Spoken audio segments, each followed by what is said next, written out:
All right, welcome back to Raff's Brain, a show about things that are interesting to me.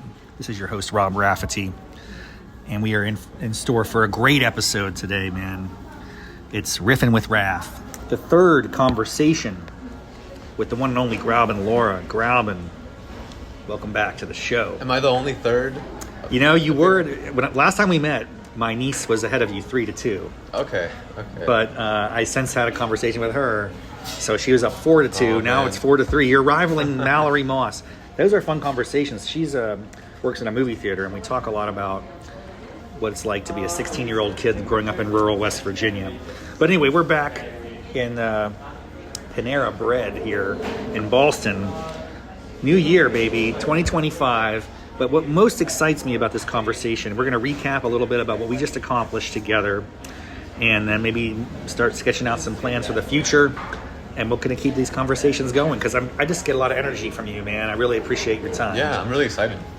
So just to bring people up to speed, back in the fall, Grauben won the Reason Vertical Video Contest. That was basically all him. I just said, hey, man, you should really apply. You're very talented. I know you have capability in this space. And you won. That was really cool. It's a cool signal. And then we saw this advertisement for a contest from Foundation for Economic Education. And we both were like, we got to do this. But then the deadline passed. They extended the deadline. We ended up pulling it together over the holidays. This is commitment, dude, because you have a family, you're traveling. Where'd you spend your holidays? I was in Milwaukee, Wisconsin. So you're trying to fly or a week drive? Before that, I was in Bolivia. Oh my gosh. So you're flying around. You got a lot of things going on. Yeah. I'm traveling around with my family. I have other issues going on in my family. So West Virginia, then North Carolina for a few days. It's just been all craziness. I just had this idea, like, we can do this. I know we can do it. So it was really cool to work with you because we just agreed we're going to push through. The front end of it was just kind of writing out a script and a concept, getting some digital assets, images, to tell a story. The challenge was Economic marvels. So like take a product and explain why that's a marvelous, wondrous, and awe-inducing thing. Yeah. And so we picked Kleenex, and I wrote this script, but then you came back, you edited the script. It was just a really cool experience, man. Yeah. I think you forgot to mention, not the most important part of this, but definitely a nice part of it, it's a 10K reward, right? $10,000. This is a pretty big incentive, you know. The reason one was $500 at first, then they upped it to $1,000. That's not a bad little thing for you to walk home with. This is going to be, I think, stiffer competition. But we have a nice little story. And by the way, it's not like it has to be Hollywood production. I don't think that's what they're looking for. The specific ask is a video essay. Mm-hmm. So to me, that's kind of like an op-ed. Maybe it's a little bit longer than an op-ed. It's an essay, not just a couple paragraphs. So I think the video runs like 6 minutes or so. It's like 6.5 minutes, yeah. It's a nice meaty size. But it's entertaining. It's engaging. You did a great job with the actual production of it. Writing it was a fun thing because there's like an interesting history of this product. I just thought it was a fun I think it's good, man. I'm glad we got the entry in by the deadline. So did you get like an email back to confirm it basically, or what? I mean, the entry was confirmed. I'm not sure what the next steps are right now. But I'm excited to see who else is competing, what they've come up with, kind of how we stack up. Are we actually, top dogs in this, or are we kind of just middle of the road, middle of the pack? Yeah, it's hard to tell. It'll be interesting to see what other products people highlight. What like they did with the prompt. Where I think we have maybe some opportunity to do well here is in the pitch. We talk about this could be a series, like it's not like the reason we entered, but I think as we executed this, we started thinking maybe there's a future for this type of content. But one more thing I'll say, which is fun, and this is really important for the audience, all 5 of you that listen to my show, I really appreciate all of you. We're going to activate you and your friends and family members in the near future because the way this contest is determined, the winner is selected by a vote as well as a panel of judges. So at some point, all these entries will be on, I assume, the FEE website, and we will be one of the entries, and I'll be able to promote that and get some people to hopefully vote for us and support us if we deserve it. But I think we do deserve it. We deserve something, I think. We deserve something. I wonder if they'll also give like tiers of prizes. So maybe $10K for the top, but maybe a little bit of something for the second There, and third place. there are 4 different prizes, I think. So it's 10K for first place. Wow. I think second place is 5K. Whoa. Third place is either 2.5 or 3K. Okay. And then every video that gets posted onto their YouTube channel gets $1,000. Dude, I feel really good about this. I think we're somewhere there. I don't know where, but I think you gotta be in there somewhere. I like to think so. So, in the process of doing this, I mean, for me, it was not, it took me a few hours probably to craft together that narrative. You gave me feedback on it. We refined it. Digital assets were a little challenging because we had to go with like copyright eligible stuff. So I thought we did fine. It's an educational product, so I think that also helps the fair use claim. Yeah. But talk to me about, you know, your. I mean, how much was this? Was this a really taxing thing? Did it take hours and hours of your time, or what was your? I think it was taxing in that it was the first time I kind of did something like this. Yeah. Because you wrote the script, you did a lot of the research. I just kind of refined it to fit, you know, the way I would say, or the way I would talk in a video. Your voice. Recording it was fine. It took me a little bit of time to figure out. I mean, I think if I were to do this again, it would go by much smoother. Because this first time I was figuring out, okay, with my iPhone, how can I get the best video quality possible? Yeah. How can I get in my little office space with like this one light that I have? How can I get like the best lighting possible? Right. The best audio possible with what I have, with what little gear I have at home. So that took me a little bit of time. And then the time I spent the most, you know, on was just the editing of it, because I didn't have any software to start off with, so I had to find out, you know, what can I do and how can I do this, and I eventually found a program to use. And then what's my editing style? What's the style for this video? And how does that kind of add on to the story? Mm-hmm. So I was going through bit by bit, and I did a little bit of it at first, and then you kind of encouraged me to do even more of it. The little jump cuts. Yeah, the little cutaways, little comedy jokes. I mean, they're very fun. Even small things, as folks will see. He references Kimberly-Clark Company, which is based in a certain city in Wisconsin. Then it's a quick jump cut to you're holding up a coaster, pointing at a map of Wisconsin. But it's like a 2 or 3 second cutaway, but it helps keep the pacing going. Because I think during this whole thing, I was thinking to myself, why is this a video and not just like a podcast, or not? I don't know. Like you got to visual. You got to right? show. You got to visualize. Yeah. So that's the whole thing, man. Great point. Video really lends itself to visual versus narrative would just be like an essay. You could just read it. So that's a great point. I guess we're going to find out what happens next. But what was exciting to me, though, is after we did this, you entered, we were like high-fiving each other over the text messages and stuff. You said, you know, I think it was like the next day you got back to me, like, I've been thinking about this all night, dude. I think we should do more of this. I'm like, hey, I'm all for it. I think there's a huge space and opportunity for talent and creative people. Anybody out there that's interested, Grauben's really demonstrating here something that's so important. It's just like, learn by doing. I mean, like you said, you didn't know how to use these tools. What are you going to do? Like, let that stop you? No, just figure it out. And when you encounter a problem, then you'll solve the problem, you know? I mean, to be fair, I did let it stop me for a bit. I should have done this a long time ago. And I think I was nervous to kind of like jump on that boat and just like create stuff. Yeah. But now that I've done it, this kind of forced me to do it. Now that I've done it, it's like, time, oh yeah, it's not that bad. Like I could do this regularly if I wanted to. This is what I think we should think about. So hypothetically, as you were getting excited, tell me about, you know, did you create a YouTube channel to enter this? Did you like have under Grauben your name or? Not yet. So what I did just to enter, I created like a Google Drive link and shared that with their team. But I did create a YouTube channel to eventually post this video on there as well, with maybe other things. Because I think what I've always wanted to do is do storytelling or, you know, educate people on these ideas of like economics or like free market principles. And I think for me, the way I do that would be through something visual or something maybe, I don't know, different forms of media is how I kind of want to do it. And this is like the Kleenex video is one example of how we could potentially do it. And I think the way you do it is you take a concept and then you tell a story about something that shows that concept, right? We talked about like emergent order in this video. Yeah. And we did that through Kleenex. You could do that with a lot of other things, right? Storytelling about, I don't know, maybe like free speech, maybe using an example from Georgia in, you know, in Europe or something like that. I don't know. Whatever it is. And you have access to all sorts of great case studies and stories. So people that you could interview virtually, you could just like get a quick video of them on a Zoom call or something. Or when you go on your trips, dude, like document your trips. The trip you took to Zimbabwe when you made your Reason video, you could do something similar to that. I mean, you yourself said it wasn't too difficult to get the contributors part. It took you a little bit longer to structure your own part. But if it was only like 3 or 5 minutes or 10 minutes with your partner, it could be like, there's what I'm saying is there's a lot of material. No, for sure. Abundant material, which is sometimes the hardest part of any production. Like, what material do we have? Well, we have great content. Yeah, so, I think there's definitely a way to do it.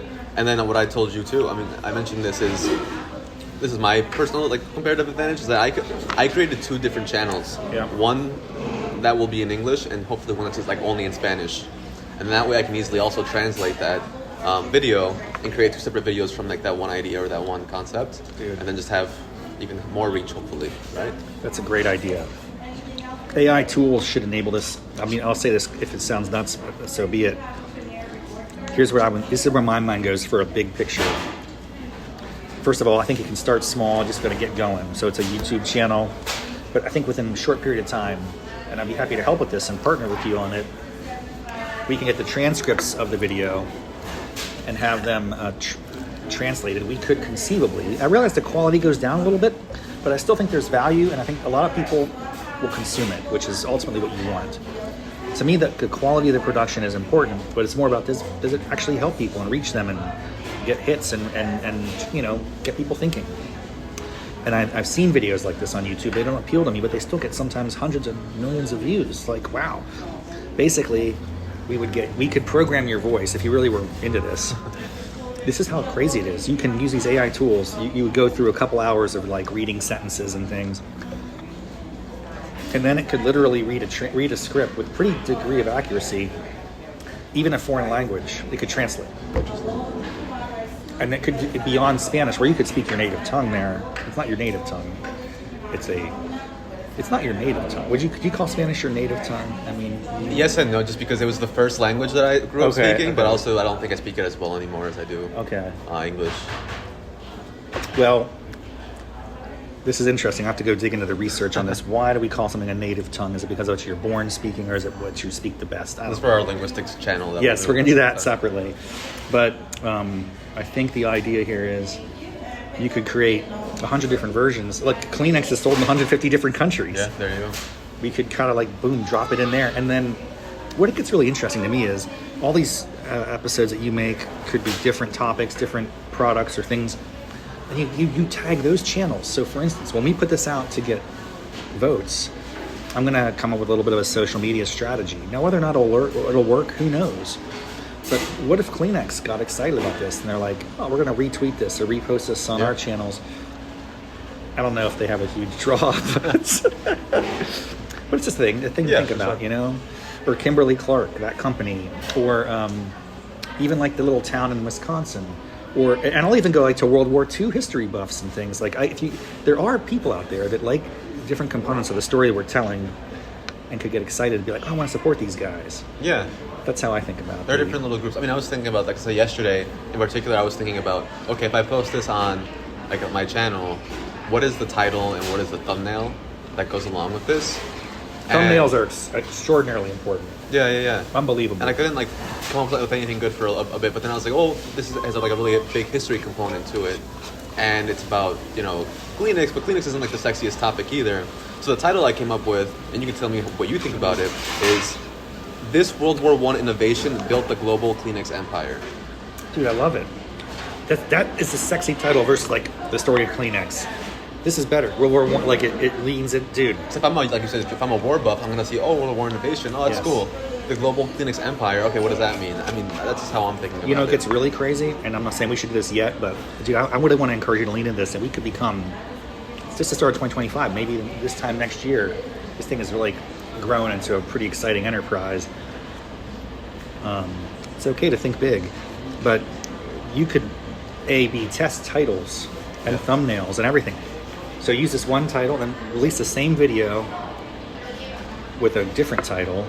Yeah. And you can see which one gets better traction and why, and then learn from it. And then think about your future titles as incorporating that learning into the future production. I think this is awesome. It's interesting. I mean, it was funny because I also, this video, I mean, like any other future videos I would want to make are probably focus somehow on economics in one way or another. Yeah. So I went onto Google and I searched up economics just to see like what would pop up. Yeah. And it's a bunch of videos of like old guys, you know, like talking, like having like, you know, lectures at Stanford or whatever it is.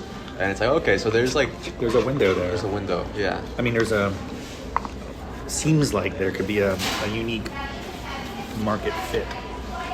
There are other organizations that do stuff, but if they're not showing up in those searches, that's maybe something we can do better. Search engine optimization and those sorts of tools. So what's the next steps here? What are we going to do? We're going to wait for feedback from Fee. It sounds like that's going to be happening soon. I would think in the next couple of days or weeks, they'll have their runoff. I would think so. I would hope that by the end of February we have like an answer of like, you know, are we the winners or are not. Well, they're gonna have to like put all these things on a page. I think they're gonna reach out to you and say, okay, thanks for entering. Here's a link. They might even say you need to have a YouTube link. Okay, yeah. Fine. We'll create that YouTube page, and it can become your first ever video. It becomes your legacy, like your lore. This becomes like, wow, the first video you ever did. I have a YouTube page I've been running for like 20 years, and yes, YouTube's been around not quite that long. Maybe not 20, it was like 17 or 18 years. You can go look at my old videos, they're terrible. Even my current videos are kind of lousy too, but I don't get hung up on, I just think of YouTube as a place where it can be rough. Yeah. So this is cool, man. I'm excited. Do you have a name or an idea for this little entity you want to create? I just use my name. Grauben Lara Productions. I feel like, I don't know, my name is unique enough. Or it is when people Google that, like it comes up. You're probably, like Rob Raffety is similar. My name's uniquely spelled. I don't know if it needs to have like a separate name. Maybe it's like my name and then like a tagline of some sort. Yeah. And like that's it. I don't know. I want it to feel like what I want it to feel like is that someone's talking or like listening to like a person, right? I'm also kind of afraid to be too attached to like a brand. Yeah. In that sense. Yeah. Which is like when I was thinking about the fee thing, and let's say we win, and they're like, hey, we want to put your video on our channel. I think it's fine if they do that, but I'd also want it to be on my channel. Yeah. And if they ask us to make more videos, I'd also want them all to be on my channel, as opposed to only on their channel. I hear you. You know, because like I said, I want it to feel like something that's more personal, more like one-on-one You're the connection. face, all right? So it's like Grauben is the brand. It's Grauben. It's you. I think we start with economics and the things that you want to do, and then I think you could, if you really get excited about this, you could start going off a lot of other directions of your own personal interests. And that's what it gets fascinating to me. Like, you have so many other things you do in life that you could talk about, and you might find that you'd have certain audiences that are interested in your child rearing tactics. Maybe not, I don't know. They would then go, oh my gosh, this guy's got stuff about economics. Wow. Similarly, economics people could learn about your other things. I mean, this is one path, one idea. But I think the more holistic you make it. I don't want to belabor this too much because Raff's Brain is sort of my attempt to do that. Raff's Brain being the brand, I guess, but Raff is me, so it kind of fits. It's really broad, like what's in my mind. But if you look at the things I talk about, there's probably like 10 categories of content. Yeah. The styles of podcast are unique. So I have interviews. I do one thing where it's after yoga class, so it's a hot yoga thing. There's walk and talk. I just walk around and pontificate. That's sort of, I don't know if anyone's listening to this stuff or what people think of it, but I'm kind of figuring it out. Learn by doing. Don't just sit there and imagine. Get it out there, people. Hopefully this will be your call to action. If you have any curiosity or interest in content creation, you should not wait. You should jump in. It'll be imperfect. Who cares? Just get it going, man. Find a contest or something that can help you get a deadline and hit the mark. And you never know. Maybe you win some money. What are you gonna do with your money? You have it all figured out? I got all mine spent. Do you? Are you gonna go to Cabo or something? I'm going all in on Bitcoin. There you go. Crypto, baby, crypto. Maybe I'll do the same thing. I don't know yet. Well, spread it around. Let's not count our pennies before they come too much. But, dude, Grauben, thanks so much. We're gonna bring you back. You're gonna be rivaling my niece here. Oh, man, I hope so. I hope Stay tuned. we'll keep you posted. And folks, I'll let you know in other channels of this podcast as this contest comes online to get activated and support Raff's brain, support Grauben. We'll get out there, we'll win this thing, and it'll be extraordinary. I hope so. All right. Thanks, everybody. Talk to you later.